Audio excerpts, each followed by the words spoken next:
বাঙালির গল্প কথা।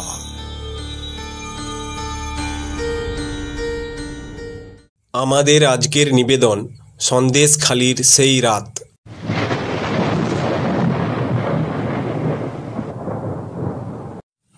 একবার গল্পের আসরে ঠিক হয় কোথাও একটা থেকে ঘুরে আসি। অনেক দিন হলো একটানা একঘেয়েমি জীবন কাটছে। কোথাও একটা থেকে বেরিয়ে এলে মন্দ হয় না, কিন্তু যাব কোথায়? প্রথমেই জানিয়ে রাখি, আমরা কেউই বাল্যকালের বন্ধু না। কর্মসূত্রে আমাদের পরিচয়। আমরা প্রত্যেকেই মেডিকেল বিভাগের কর্মী। কলকাতা সংলগ্ন একটা বেসরকারি হাসপাতালে আমরা চাকরি করি। আমাদের প্রত্যেকেরই বয়স 30-এর ঊর্ধ্বে নয়। আমরা প্রত্যেকেই গ্রাম থেকে শহরে এসে চাকরি করছি। তাই আমাদের শহরের ঠিকানা বলতে 18/24-এর একটা রুম, যেটা কিনা হসপিটালের একদম টপ ফ্লোরে, যেখানে আমরা 6 জন একসাথে থাকতাম। সারাদিন ডিউটির পর সন্ধেবেলা জমিয়ে একটা আড্ডা বসত। কথায় কথায় চলতো বিভিন্ন ধরনের আলোচনা। যেমন ধরুন, সারাদিনের প্রত্যেকের সাথে ঘটা বিশেষ কিছু মুহূর্ত, হয়তো আবার কখনো নতুন সিনেমা ঘিরে আলোচনা, বা ফেসবুকে কয়টা মেয়ে ফ্রেন্ড রিকোয়েস্ট অ্যাকসেপ্ট করলো, বা কে কোথায় কার সাথে গল্প করলো, কিছু খাওয়ালো, এইসবই আর কি। এই রকমই একটা গল্পের আসরে প্রসঙ্গ ওঠে একটা রাত কোথাও একটা থেকে ঘুরে আসি। কিন্তু প্রশ্ন হচ্ছে, যাব কোথায়? অতনু বলল, চলো না আমরা দীঘা থেকে ঘুরে আসি। দীঘার সমুদ্রের ঢেউ, ঠান্ডা হাওয়া, ব্যাপারটা পুরো জমে যাবে। অতনুকে থামিয়ে দিয়ে কপিলদা কিছুটা বিরক্তিকর সুরে বলে উঠল, দীঘা যাব না, এই তো কিছুদিন আগেই দীঘা থেকে ঘুরে এলাম। তাছাড়া দীঘা গেলে একদিন অফিস কামাই করতে হবে। এবার আমি বললাম, না, দীঘা যাব না, কারণ দীঘা গেলে সময়ের মধ্যে এসে অফিসে জয়েন করতে পারবো না। কাছাকাছি কোথাও একটা যেতে হবে। এইবার তন্ময় মুখ খুলল, বলল, চলো তবে আমাদের দেশের বাড়ি সন্দেশখালিতে। ওখানে গেলেও কিন্তু কিছু মন্দ হবে না।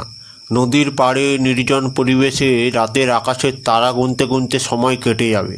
এক প্রকার লাফিয়ে উঠে লাল বলল, হ্যাঁ তাই হোক, তোমাদের ওখান থেকেই ঘুরে আসি।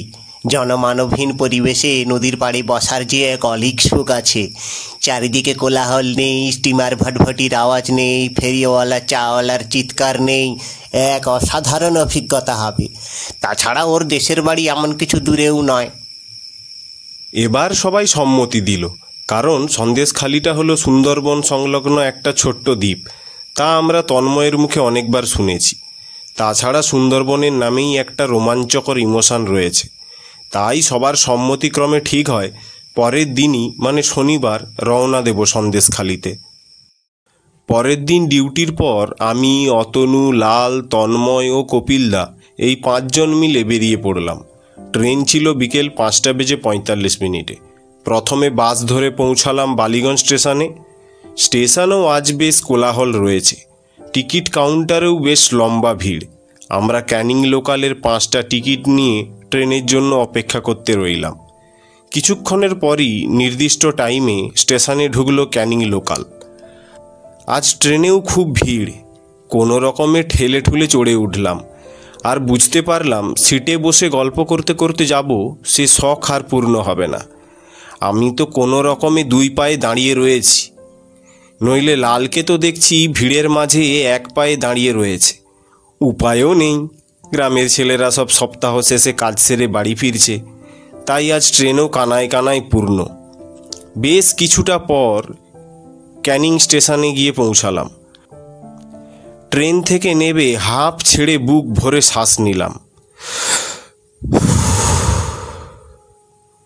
স্টেশনের ঘড়িতে খেয়াল করলাম তখন 6:40 বাজে। তখন সূর্য প্রায় অস্ত গেছে। চারিদিকে সবুজে ঘেরা গাছপালা, ঝাঁকে ঝাঁকে পাখিরা কিচিরমিচির ডাক দিতে দিতে তাদের বাসায় ফিরছে। এমন সময় তন্ময় বলল, এখান থেকে অনেকখানি পথ বাকি, ম্যাজিকে বা অটোতে করে যেতে হবে। আর দেরি করো না, তাড়াতাড়ি হাঁটা দাও। বলেই ও দ্রুত পা ফেলে হাঁটতে লাগলো। আমরা সবাই ওকে অনুসরণ করতে লাগলাম।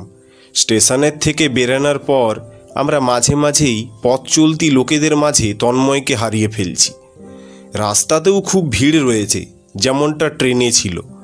সকলের মধ্যেই খুব ব্যস্ততা, সবাই গাড়ির স্ট্যান্ডের দিকে জোর পায়ে হেঁটে চলেছে। এক কথায় দৌড়চ্ছে বললেও কিছু ভুল হবে না। কিছুখানি পথ চলার পর কপিলদার মোবাইলে তন্ময়ের ফোন ঢুকলো। বার কয়েক রিং হওয়ার পর ওর সাথে কথা হলো। ও নাকি ইতিমধ্যেই একখানি ম্যাজিক ভ্যান বুক করে ফেলেছে। আমাদের ল্যাম্পপোস্টটা লক্ষ্য করে আসতে বলল। ল্যাম্পপোস্টের কাছে যেতেই অতনু শীষ দিয়ে আমাদের ডাকলো। আমরা এবার চেপে বসলাম একটা লাল রঙের জীর্ণ ম্যাজিকে। আমি বসলাম সামনের সিটে, আর বাকিরা সব পেছনের সিটে। সবাই বসা মাত্র ড্রাইভার গাড়ি স্টার্ট দিল। পথে যেতে যেতে ড্রাইভারের সাথে বেশ জমিয়ে গল্প শুরু করে দিলাম। ড্রাইভার মানুষটাও বেশ মিশুকে স্বভাবের, আর তার বয়সও তেমন বেশি কিছু না, এই 30 থেকে 35-এর মধ্যে হবে। কিছুক্ষণের পরিচয়েই উনি আমাদের এলাকা সম্পর্কে বেশ কিছু কথা বলতে লাগলেন। এই যে এত ভিড় দেখছেন, এ সব দিন থাকে না বাবু। আজ শনিবার, শহর থেকে কাজ সেরে ছেলেরা সব বাড়ি ফিরছে। তারপর সন্ধেবেলা গ্রামে রাস্তাঘাট বেশ একটা সুবিধা না, খানাখন্দে ভরা, রাস্তায় কোনো লাইট নেই, ঘরবাড়ি নেই। গ্রামের লোকেরা কেউ কেউ আবার অলৌকিক কিছু আছে বলে বিশ্বাস করে বাবু। আমার চোখে অবশ্য কখনো কিছু পড়ে নাই, তবে আমিও সন্ধ্যের পরে গাড়ি চালাই না বাবু। এটা আমার লাস্ট ট্রিপ। ড্রাইভারের কথা শুনতে শুনতে আমরা এসে পৌঁছালাম ধামাখালি বাজারে। এখানে গাড়ি থেকে নেমে কিছুটা পথ হেঁটে গেলাম খেয়াঘাটের দিকে। নৌকা ছাড়তে দেরি থাকায় আমরা কিছু কেনাকাটি করে নিলাম। তন্ময়ের বাড়ির জন্য 20 পিস রসগোল্লা, 8টা সিঙ্গাড়া নিলাম। মিষ্টি নিয়ে ফেরার পথে আমরা প্রত্যেকেই ঘটি গরম খেলাম। খাওয়ার পর নৌকাতে গিয়ে বসলাম। নদীর জল আপন মনে বয়ে চলেছে। চারিদিকে ঘুটঘুটে অন্ধকার, বাতাসে অনবরত ভেসে আসছে ঝিঝি পোকার ডাক। কাছে দূরে সর্বত্রই লম্বা লম্বা গাছেদের জঙ্গল। তারা যেন হাওয়াতে মাথা দোলাতে দোলাতে আমাদের স্বাগত জানাচ্ছে। চারিদিকের এই মনোমুগ্ধকর পরিবেশ দেখে আমরা সবাই খুব খুশি। অতনু তো বেশ কিছু ফটোও তুলে নিল। আমরা আসার সময় ঠিক করেছি এই নদীর তীরেই রাতে আড্ডা দেব। তন্ময়ের বাড়িটা এই নদীর কিছুটা দূরেই। ওর শৈশব কেটেছে এই গ্রামেই। তাছাড়া ওর নদী সম্পর্কে বেশ ধারণা রয়েছে। ও ছাড়া আমাদের কেউই নদী সম্পর্কে পাঠ্যপুস্তকে যা পড়েছি তার চেয়ে বেশি কিছু জানি না। ও বলেছে সুযোগ হলে জেলেদের সাথে আমাদের মাছ ধরতে নিয়ে যাবে। এক কথায় তন্ময় এখানে আমাদের গাইড বললে চলে। তন্ময় আমাদের নদী সম্পর্কে বলতে লাগলো। জোয়ার ভাটার কারণে এইসব অঞ্চলের নদীগুলোর জল সব নোনতা। নদীতে বেশ মাছ পাওয়া যায়। এলাকার অনেক মানুষই নদীতে মাছ ধরে, নদীর মাছ বাজারে বেচে উপার্জিত অর্থে সংসার পরিচালনা করে। এইবার নৌকার মাঝি দাঁড় বেয়ে নৌকা এগিয়ে নিয়ে যেতে থাকলো। কিছুক্ষণের মধ্যেই আমরা এই তীরে এসে পৌঁছালাম। নৌকা থেকে নামা মাত্রই কপিলদা বলল, আর কতখানি পথ বাকি রে?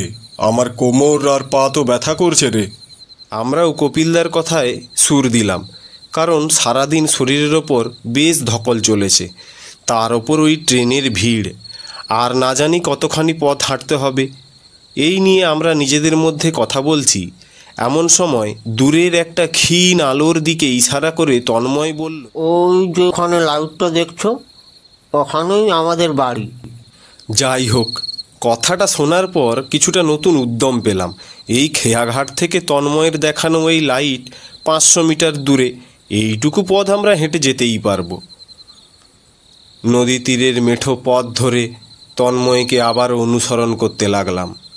নদীর ঠান্ডা শীতল মৃদু হাওয়াতে আমাদের সারাদিনের ক্লান্তির রেশ যেন ক্রমশই ঘুচিয়ে দিচ্ছে। মনে যেন এক অসম্ভব ফুর্তি। কিছুখানি পথ চলার পর আমরা টিনের চালের একটা মাটির বাড়ির কাছে এসে পৌঁছালাম। বাড়ির উঠোনে গিয়ে তন্ময় তার জেঠুকে আওয়াজ দিল, জ্যাঠামশাই, ও জ্যাঠামশাই। 3-4 বার আওয়াজের পর বাড়ির ভেতর থেকে আওয়াজ এলো, কে কাকে চাই? তন্ময় বলল, আমি ঝন্টু, আজ অফিস থেকে ফিরছি। ও ঝন্টু, তুই তুই আসবি আগে বললেই হয়, আমাদের ফোনটা তো করতে পারতিস। হঠাৎ করেই প্ল্যান করে চলে এসেছি, তাই আর ফোন করা হয়নি। আমাদের দিকে ইশারা করে দেখিয়ে তন্ময় বলল, এরা সবাই আমার অফিসের বন্ধু, আজকের রাতটা আমাদের এখানেই থাকবে। এতক্ষণে বয়স্ক বৃদ্ধ লোকটি আমাদের দিকে তাকালো। তার পরনে একটি সাদা গেঞ্জি আর আধময়লা একটা ধুতি। তন্ময়ের জেঠু আমাদের উদ্দেশ্য করে বলল, বাবারা, তোমরা সবাই বাড়ির ভেতরে এসো, গরিবের বাড়ি, তা বলে দ্বিধা করো না। না না, এভাবে বলছেন কেন? আমরা কেউই বড় লোক না, আমরাও সাধারণ মানুষ। এই বলে একে একে প্রণাম সেরে বাড়িতে প্রবেশ করলাম। ঘরে ঢোকা মাত্রই জামা কাপড় চেঞ্জ করে হাত পা ধুয়ে ঘরের উঠোনের চাটায়ের ওপর গিয়ে বসলাম। ইতিমধ্যেই তন্ময়ের জেঠিমা মুড়ি নিয়ে এলো। আমাদেরও তো খুব খিদে পেয়েছিল, তাই আমরা সিঙাড়া দিয়ে অল্প করে মুড়ি খেয়ে নিলাম। খাওয়ার পর আমরা সবাই বাড়ির বাইরে এলাম। এতক্ষণের সারাদিনের ক্লান্তি যেন প্রায় ঘুচে গেছে। এমন সময় লাল বলল, আজকের রাতটা এখানে কাটালে কেমন হয়? খুব মজা হবে, গল্প করতে করতে সময় কেটে যাবে। আমাদেরও তাই ইচ্ছে। নদীর পাড়ের এই ঠান্ডা হাওয়া, রাতের উজ্জ্বল আকাশ আমাদের সবাইকে মোহিত করেছিল। চারিদিকে আরও একটা জিনিস খেয়াল করে দেখলাম, আমরা ছাড়া নদীর পাড়ে কোনো জনপ্রাণী নেই। খেয়াঘাটের ওইখান থেকে দুই একটা কুকুর কিছুক্ষণ ছাড়াই ঘেউ ঘেউ করে চলেছে।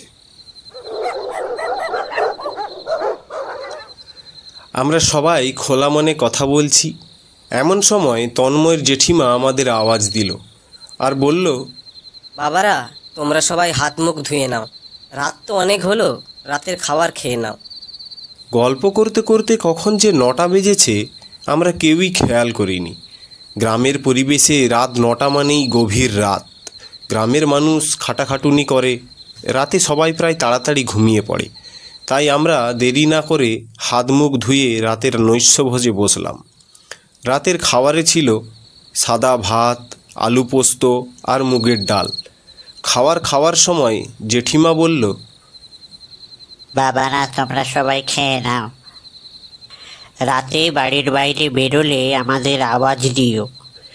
আজকের রাতটা ভালো না, আজ একাদশী, আজ ওনারা সব ঘুরে বেড়ায়। এই পর্যন্ত বলে উনি চুপ করে গেলেন। আমি খেয়াল করে দেখলাম কোনো এক কারণে ওনার মুখখানা আতঙ্কিত হয়ে উঠেছে। এমন সময় তন্ময় বলল, তুমি চুপ করো তো জেঠিমা, যত সব আদ্যিকালের গাঁজাখুরি গল্প। এই একবিংশ শতকে মানুষের ভিড়ের চাপে ভূতেদের অস্তিত্ব লোপ পেয়েছে। এইবার কিছুটা তিক্ত কণ্ঠে জেঠিমা বলল, আমি বাবা তর্কে যাব না, এতদিন ধরে যেটা সবাই মেনে আসছে সেটা আমিও মানব। গুরুজন হিসাবে তোমাদের সাবধান করছি। আচ্ছা, ঠিক আছে, একটু গল্প করেই শুয়ে পড়বো না হয়। রাতের খাওয়া সেরে যখন আমরা উঠোনে চাটাইয়ের ওপর গিয়ে বসলাম, তখন লাল বলল, এখানে আসাটাই তো পুরো বৃথা হয়ে গেল। ভেবেছিলাম পুরো রাতটা নদীর পাড়ে বসে কাটিয়ে দেব, তা দেখছি আর হবে না। বাকিরা কেউ কিছু বলল না ঠিকই, কিন্তু তারাও যে কিছুটা ব্যথিত হয়েছে তা তাদের মুখখানা দেখলে পরে বোঝা যায়। বাড়ির ভেতর থেকে বাইরে এসে তন্ময় বলল, আরে, তোমরা তো দেখছি সব ঝিমিয়ে পড়েছ, এখনো রাত অনেক বাকি। আরে তৈরি হও, নদীর পাড়ে যেতে হবে তো। ওকে থামিয়ে দিয়ে আমি বললাম, এই সত্যিই কি যাবে? হ্যাঁ, অবশ্যই যাব। তোমাদের কথা দিয়েছি রাতে নদীর পাড়ে ঘোরাবো। কিছুটা সময় যাক, জেঠু জেঠিমারা সব ঘুমিয়ে পড়ুক, আমরা ঠিক বেরিয়ে পড়ব। অতনু আর কপিলদা কিছু একটা বলতে চাইছিল। তন্ময় সবাইকে থামিয়ে দিয়ে আবার বলল, হ্যাঁ, জেঠিমাকে বলেছিলাম। আরে উনি পুরনো দিনের লোক, ভূত প্রেত বিশ্বাস করে। তাকে আমি কোনো দিনই বোঝাতে পারবো না ভূত বলে কিছুই হয় না। মিথ্যে বললাম, পাছে উনি চিন্তা করেন। আরে বয়সও তো ওনার অনেক হলো নাকি। কিছুখানি সময় অতিক্রান্ত হওয়ার পর নিশাচরের মতো নিঃশব্দে আমরা পা চেপে চেপে বাড়ির বাইরে বেরিয়ে এলাম। ইতিমধ্যে তন্ময় দেখে এসেছে ওর জেঠু জেঠিমারা সব ঘুমিয়ে পড়েছে। বাড়ির বাইরে বেরিয়ে আকাশের দিকে চেয়ে দেখলাম ওই এক ফালি চাঁদ টুকরো খণ্ড বিখণ্ড কালো মেঘেদের আড়ালে থেকে থেকেই লুকোচুরি খেলছে। চারিদিকের পরিবেশটা পুরো স্থির, নিঝুম কালো কুজ্ঝটিকায় পূর্ণ, যেন কেউ চারিদিকে একটা সম্পূর্ণ মায়া বিস্তার করে রেখেছে। হঠাৎ আমার মাথার ওপর দিয়ে কিছু একটা চলে গেল। আমি তো ভয়ে আচমকা মাটিতে বসে পড়লাম। অতনু বলল, ভয় পেও না, ওটা পেঁচা ছিল। এতক্ষণে তন্ময়দের বাড়ির রান্নাঘরের ডান দিকের গাছ থেকে একটা পেঁচার ডাক শুনতে পেলাম। নিজেকেও বোঝাতে পারলাম যে হয়তো ওটা পেঁচাই ছিল। এইবার হেঁটে নদীর দিকে এগোতে থাকলাম। দেখলাম নদীর পাড়ে দুইখানি নৌকা দাঁড়িয়ে রয়েছে। দূর থেকে নৌকার ওই চার্জার লাইটে অস্পষ্টভাবে বোঝা যায় মাছ ধরা জালগুলো। দুটা লোক নৌকার ওপর কী যেন করে চলেছে।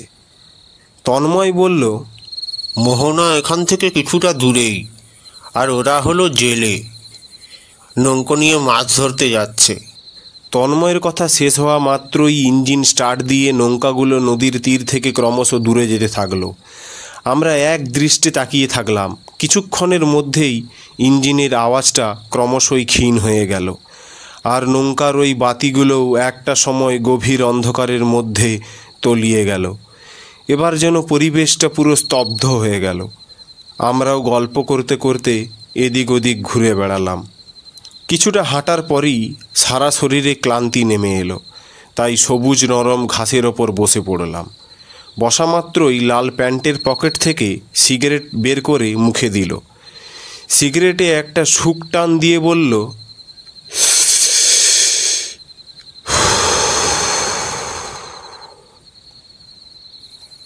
বলছি, তুমি বলেছিলে না নদীতে খুব মাছ পাওয়া যায়? বলছি, নদীর ওই টাটকা মাছ এখন পাওয়া যাবে? তবে মচমচা করে জমিয়ে ভেজে খাওয়া যেত। তন্ময় বলল, সত্যিই কি মাছ খাবে? তবে চলো আমাদের খাঁড়িতে, ওখানে অনেক মাছ আছে। জোয়ারের জলে অনেক মাছ ঢোকে। তাছাড়া আমরাও কিছু মাছ ছেড়ে রেখেছি, ওখানে গেলেই মাছ ধরা যাবে। এবার কপিলদা বলল, তবে আর দেরি করে লাভ নেই, বাড়ি থেকে তেল আর কড়াইটা নিয়ে আয়, তারপর চল, একদম জ্যান্ত মাছ গরম কড়াইয়ে ছাড়বো। আমরা সবাই কপিলদার প্রস্তাবে সম্মতি দিলাম। তন্ময় বলল, তোমাদের মোবাইলগুলো আমাকে দাও, বাড়িতে রেখে আসবো, তা না হলে কোনো কারণে জলে পড়ে যেতে পারে। আর যা করবে এখানে, আজ বাড়িতে মাছ উঠবে না। সবই তো শুনলে, আজ একাদশী, গ্রামের দিকে এসব ব্যাপারগুলো তো একটু মেনে চলতে হবে বই কি। আমরা বললাম, কোনো ব্যাপার না, এখানেই ব্যবস্থা করে নেব, তুমি বাড়ি গিয়ে সরঞ্জামগুলো নিয়ে আসো। কিছুক্ষণের মধ্যেই তন্ময় একটা টর্চ হাতে ফিরে এলো। কপিলদা বলল, কি রে, তেল কড়াই কিছু আনলি না? তন্ময় বলল, রান্নাঘরে তালা আর চাবি জেঠিমার আঁচলে, তাই অগত্যা খালি হাতেই আসতে হলো। এবার লাল কিছুটা ব্যঙ্গ করেই বলল, চলো তবে বাধ্য ছেলের মতো ঘুমিয়ে পড়ি, আর কতক্ষণই বা এইভাবে বসবো। লালকে থামিয়ে দিয়ে অতনু বলল, না না, তা কী করে হয়? এক রাতের ভ্রমণে ঘুম, তাও আবার আমার কাছে? আরে না না, আমার কাছে ব্যবস্থা আছে। আমি বিয়ার গিলসের প্রায় সব কটা এপিসোড দেখেছি, তাই দিয়েই না হয় একটা ব্যবস্থা করে নেব। এইবার বিরক্তিকর কণ্ঠে লাল বলল, তবে কি আমরা কাঁচা মাছ খাবো নাকি? আমি কি একবারও কাঁচা মাছ খাওয়ার কথা বলেছি? কিছু কিছু এলাকায় স্থানীয় অধিবাসীরা আগুনে মাছ ঝলসে খায়, যাকে তারা বলে হাকো রাপা। হাকো শব্দের অর্থ হলো মাছ, আর রাপা শব্দের অর্থ হলো পোড়া। সহজ কথায় মাছ পোড়া। এবার লাল স্বাভাবিকভাবেই বলল, এছাড়া তো আর কোনো উপায়ও নেই দেখছি। চলো তন্ময় তোমাদের খাঁড়িতে। আমরা 5 ছায়ামূর্তি অন্ধকার ভেদ করে তন্ময়ের লাইটটা জ্বালিয়ে এগোতে থাকলাম। পায়ে গোনা 40 থেকে 50 পা দূরেই ওদের ওই খাঁড়ি। অন্ধকারেও বেশ বোঝা যাচ্ছে খাঁড়ির 3 দিকটায় বেশ ঘন বনজঙ্গল রয়েছে। আমরা সবাই হাঁটু পর্যন্ত প্যান্ট গুটিয়ে খাঁড়ির জলে পা রাখলাম। তবে চারিদিকে খুব অন্ধকার, চাঁদের মৃদু আলোতে জলে মাছ দেখার উপায় নেই। তন্ময় টর্চের আলোটা যেই খাঁড়ির জলে ফেলল, আমরা দেখলাম বেশ মাছ রয়েছে, পুরো জলে মাছে একাকার। চিংড়ি, খয়রা, আরও নাম না জানা কত মাছ। আমরা বার কয়েক চেষ্টা করে একটা মাছও ধরতে পারলাম না, কেবল তন্ময় ছাড়া। ও খালি হাতেই 10 থেকে 12টা মাছ ধরে নিল। আমরা খাঁড়িতে মাছ ধরছি, এমন সময় আমাদের কানে খোল করতাল ও হরিধ্বনির আওয়াজ এলো। ভয়ে আমার সারা শরীর শিউরে উঠল। তখন আবার তন্ময়ের জেঠিমার কথা মনে এলো। আমরা কিছু জিজ্ঞেস করি, তার আগেই তন্ময় বলল, নদীর ওই পাড়ে একটা শ্মশান আছে, কেউ হয়তো মারা গেছে, তারই দাহ কাজ চলছে। কথাটা শোনা মাত্রই আমাদের শরীরে কাঁটা দিয়ে উঠল। অতনু বলল, মানে করো কোনো ভূত এসে আমাদের ঘাড় মটকে দিল আর মাছগুলো খেয়ে পালালো। আমি বললাম, আরে দূর, ভূত বলে কিছু হয় না। যদি হতো তবে দেখা দিত। আজ পর্যন্ত স্বচক্ষে ভূত দেখেছে এমন মানুষ আমি দেখিনি। সবই তো ওই লোকের মুখের কথা, মানুষের কল্পনা মাত্র। এবার কপিলদা বলল, তোরা এই আলোচনাগুলো বন্ধ কর, চল বরঞ্চ বেশ কিছু মাছ ধর। আমরা বেশ কিছু মাছ সংগ্রহ করে সেগুলো নিয়ে নদীর পাড়ে উঠে এলাম। ওঠা মাত্রই কানে হরিধ্বনি আর খোল করতালের আওয়াজটা বেশ স্পষ্ট শুনতে পেলাম। আমরা সবাই দেখলাম নদীর ওই তীরে একটা লেলিহান শিখা জ্বলছে। তন্ময় বলল, ওদিকে দেখে কোনো লাভ নেই, আমাদের হাতের যে দেহগুলো আছে তার একটা সদ্গতি করো। কি অতনু, এবার শুরু করো তোমার ওই হাকোরা পা। হ্যাঁ অবশ্যই, তবে তার জন্য তো কিছু শুকনো কাঠ লাগবে। আগুন ছাড়া আমি মাছটা পোড়াবো কিসে? কথাটা ও বেশ রসিকতার সাথেই বলল, যেন অনেকক্ষণ ধরে এটার জন্যই অপেক্ষা করছিল। আমি আর তন্ময় টর্চের আলো নিয়ে জ্বালানির খোঁজে জঙ্গলের দিকে এগিয়ে চললাম। বাকিরা সব ওখানেই বসে রইল। কিছুক্ষণ পর আমরা ফিরে এলাম বেশ কিছু শুকনো ডাল পাতা নিয়ে। আরও হয়তো কিছুটা জ্বালানি সংগ্রহ করা যেত যদি তন্ময়ের টর্চের আলোর তীব্রতা থাকতো। এখন টর্চের আলোখানা দেখলে পরে মনে হবে গহীন আধারের মাঝে এক বিন্দু আলোর অনুভূতি মাত্র। যাই হোক, আমরা লালের দেশালাইটা নিয়ে ওই ডাল পাতা দিয়ে আগুন ধরিয়ে দিলাম। এদিকে অতনু সবকটা মাছের মুখে একটি করে সরু ডাল প্রবেশ করিয়ে দিল। আগুনের শিখাটা যখন টকটকে লাল লাভার মতো জ্বলছে, তখন অতনু আগুনের ওপর মাছগুলোকে ঘুরিয়ে ঘুরিয়ে পোড়াতে লাগলো। যেই না প্রথম মাছটা পোড়া হলো, লাল বলল, দেখি একটু খেয়ে কেমন লাগে। অসাধারণ অসাধারণ, বেশ ভালোই লাগছে। তেল ছাড়া মাছ খাবো, এটা আমার কল্পনার বাইরে ছিল। কথাটা শুনে আমরাও সবাই এক টুকরো মাছ মুখে দিলাম। অতনু বলল, দেখলে তোমাদের কেমন একটা নতুন রেসিপি শিখিয়ে দিলাম। এইবার আমরা গল্প করতে করতে মাছ পোড়া খাচ্ছিলাম। হঠাৎ খেয়াল করলাম নদীর ওই তীরের ওই খোল করতালের আওয়াজটা আর নেই। চিতার আগুনটাও কখন যেন নিভিয়ে গেছে। পাশে নদীর জলটাও একদম স্থির হয়ে গেছে। হয়তো জোয়ার আসবে। তন্ময়ের মুখে শুনেছি জোয়ার আসার আগে নদীর জল এইভাবে স্থির হয়ে যায়। কি করে যে সময় কেটে যাচ্ছিল তা বুঝতেই পারছিলাম না। আমি আন্দাজ করলাম হয়তো এখন রাত 2 বা 2:30 হবে। লম্বা লম্বা গাছেদের মাথায় কয়েকটা জোনাকি মিটমিট করে জ্বলছে। চারিদিকের নিস্তব্ধ পরিবেশটা যেন আমাদের দিকেই নজর রাখছে। আমরা একটু জোরে হেসে ফেললেও সেই আওয়াজটা আবার প্রতিধ্বনিত হয়ে আমাদের কানে ফিরে আসছে। হাত পা ছড়িয়ে গল্প করছি, এমন সময় আমার কানে একটা কিসের শব্দ ভেসে এলো। আমি ভালো করে খেয়াল করলাম, মনে হলো শব্দটা নূপুরের।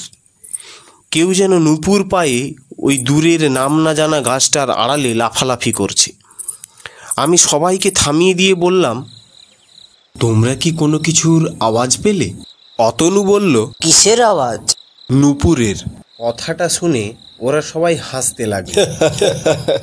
অতনু বলল, তুমি কি আমাদের ভূতের ভয় দেখাচ্ছ? একটু আগেই আমি ভূতের কথা বলেছিলাম বলে তুমি এই সব বলছো, তাই না? আরে না না, আমি সত্যিই বলছি, ওই দিক থেকে আমি নূপুরের আওয়াজ পেয়েছি। আমরা সবাই এখানে বসে আছি আর তুই শুধু আওয়াজ পেলি, তাও আবার নূপুরের। বলেই কপিলদা লাল আর তন্ময়কে জিজ্ঞেস করলো। তন্ময় বলল, আমি তো কোনো আওয়াজ পেলাম না। লাল বলল, হ্যাঁ আমি পেয়েছি। কিসের আওয়াজ বলো তো? বাঘের। আমি বুঝতে পারলাম ওরা সবাই আমাকে নিয়ে মজা করছে। সত্যিই তো, সবাই বসে রয়েছে, আওয়াজ তো শুধু আমিই শুনতে পেলাম। না না, এ হয়তো আমার মনের ভুল হবে।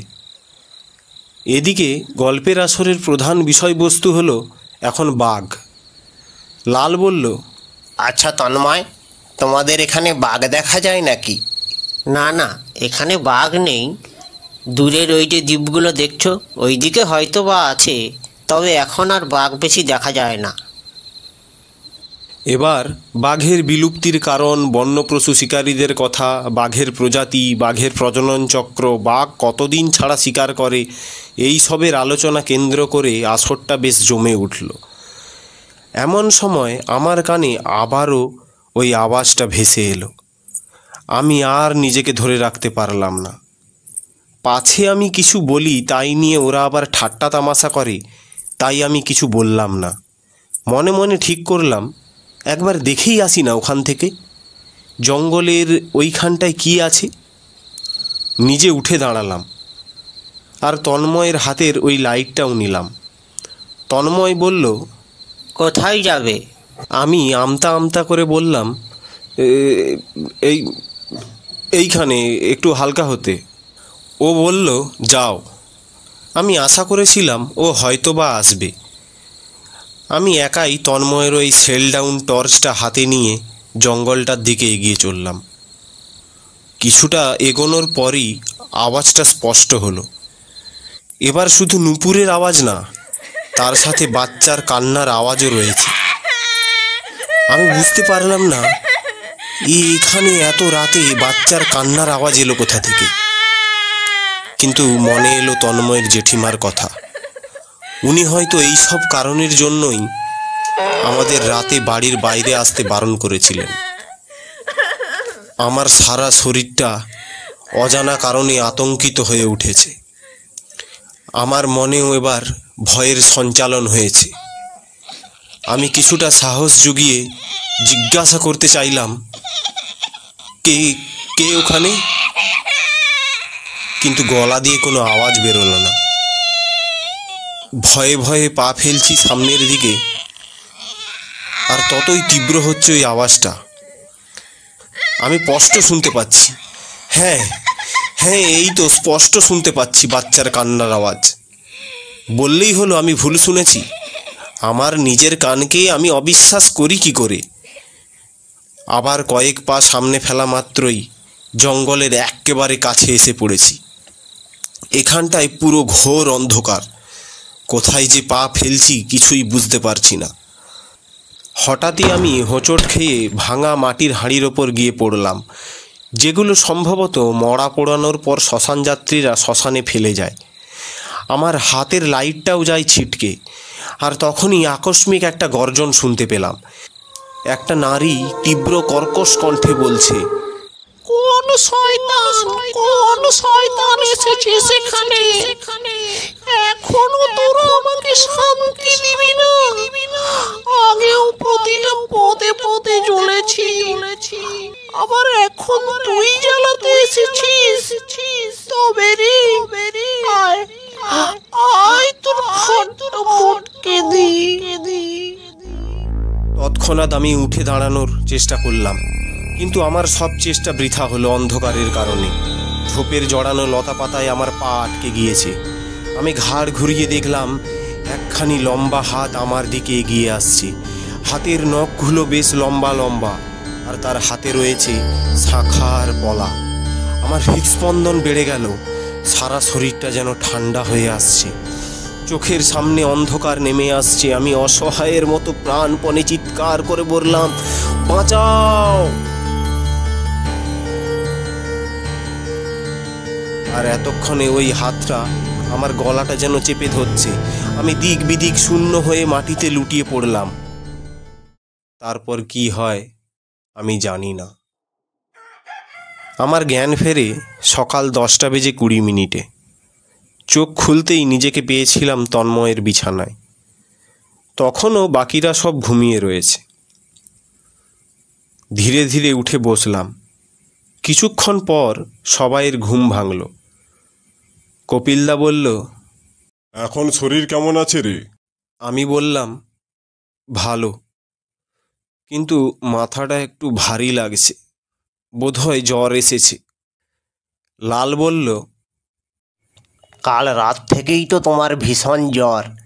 কাল রাতে তুমি যখন চিৎকার করলে, আমরা গিয়ে দেখলাম খানি লম্বা হাত তোমার গোলার টুটিকে চেপে ধরছে, আর তুমি প্রাণপণে ছটপট করছো। আমরা যেই দৌড়ে সামনে গিয়ে পৌঁছালাম, দেখলাম ওই হাতটা। কপিলদা কিছুটা ধমক দিয়েই বলল, তোরা এই আলোচনাগুলো বন্ধ কর। কিছুক্ষণ পর ব্রাশ সেরে মুড়ি খাওয়ার সময় তন্ময়ের জ্যাঠামশাইকে সব কথা খুলে বললাম। তখন জেঠিমা খুব রেগে যায় আর বলে, এই জন্যই তোমাদের রাতে বাড়ির বাইরে যেতে আমি বারণ করেছিলাম। আমি বললাম, ওই ঝোপটার আড়ালে, মানে ওখানে কি কিছু হয়েছিল? আচ্ছা, আপনি রাতে বাড়ির বাইরে যেতে বারণ করেছিলেন কেন? একটু বলুন না খুলে। তখন জ্যাঠামশাই বলতে লাগলেন, আজ থেকে 45 বছর আগে ওই যে জঙ্গলটা দেখছো, ওখানে ছিল হারু জেলের বাড়ি। সে ছিল নামের জেলে। কখনো কখনো কারো নৌকার মাছ বিক্রি করে দিত। এই করে তার এক প্রকার চলে যেত। সে বিয়ে করলো, পেল নগদ 5,000 টাকা। বিয়ের পরেও তার স্বভাবের কোনো পরিবর্তন হলো না। সে সারাদিন মদ খেয়ে ঘুরে বেড়াতো আর তার বউকে প্রচণ্ড মারত। কিন্তু তার বউ ছিল খুবই ভালো। অত মারধর খাওয়ার পরও স্বামীর প্রতি তার শ্রদ্ধা কমে না। আসলে সে গরিব বাড়ির মেয়ে। স্বামীর বাড়ি ছাড়া তার আর আশ্রয় নেই। এইভাবে কিছুদিন চলার পর বাজারে জিনিসপত্রের দাম বাড়ল। সংসারের হাঁড়ি চালাতে কালো ঘাম বেরিয়ে আসে। এমত অবস্থায় জন্মালো হারুর মেয়ে। সংসারে খরচ বাড়ল। হারু ঠিক করলো সে আবার বিয়ে করবে। এবার যৌতুক নেবে 7,000 টাকা। এইবার প্রথম প্রতিবাদ করলো হারুর বউ। ওগো, আমার সেবায় কি ভুল হয়েছে বলো? তুমি আবার কেন বিয়ে করবে? হারু মদের নেশায় তার বউকে ও বাচ্চাকে ঠেলে দিল আর বলল, তোর বাচ্চাকে নিয়ে এখান থেকে পালা। বলে, বিয়ে করব না। বিয়ে না করলে তুই আমায় টাকা দিবি, আমায় মদের খরচ দিবি, বলে আবারও মারতে আসে। তখন তার বউ চিৎকার করে বলে, তবে মনে রেখো, মৃত্যুর পরেও কিন্তু আমি তোমাকে শান্তি দেব না। তবে রে শালি, তোকে মেরেই আমি বিয়ে করব, বলে ওর চুলের মুঠি ধরে টানতে থাকে। চোখে মুখে কিল ঘুষি মারে। প্রায় আত্মরা করে ছেড়েছিল ওকে। হঠাৎই তার পরের দিন নতুন শাড়ি পরিয়ে বউ ও বাচ্চাকে নিয়ে বাজারে যায় হারু। ফেরার সময় নৌকা ডুবি হয়। মারা যায় হারুর বউ আর বাচ্চা। কিন্তু রেহাই পায় হারু। অনেকেই এটাকে দুর্ঘটনা বলে, আবার অনেকে বলে টাকার লোভে বিয়ে করবে বলে হারু তার বউ আর বাচ্চাকে ডুবিয়ে মেরেছে। কিন্তু হারুকেও বিয়ের শোক আর ভোগ করতে হয়নি। 2 দিন পর হারুরও মৃত্যু হয়। লোকেরা বলে মৃত্যুর পর হারুর মুখখানি ছিল ভয়ানক। চোখ দুটো যেন কোনো কিছুর দিকে তাকিয়ে স্থির হয়ে গেছে। পরে ডাক্তার নাড়ি পরীক্ষা করে বলে কোনো কিছুর দিকে তাকিয়ে ভীষণ ভয় পায় হারু। সে ভয়ের মাত্রা এত বেশি ছিল যে তাতে তার হার্ট অ্যাটাক হয়। তখন থেকেই লোকজন ওখানে তেমন একটা যায় না। এরপর গ্রামের কোনো কোনো জেলে রাতে বাড়ি ফেরার সময় 2-3 বার একটা মেয়ে আর বউকে ওখানে ঘুরতে দেখেছে। আর সেই থেকেই ওই জায়গাটা, বিশেষ করে নির্দিষ্ট তিথিগুলোতে ওই জায়গাটা আমাদের কাছে অভিশপ্ত। এই পর্যন্ত বলে জ্যাঠামশাই চুপ করলেন।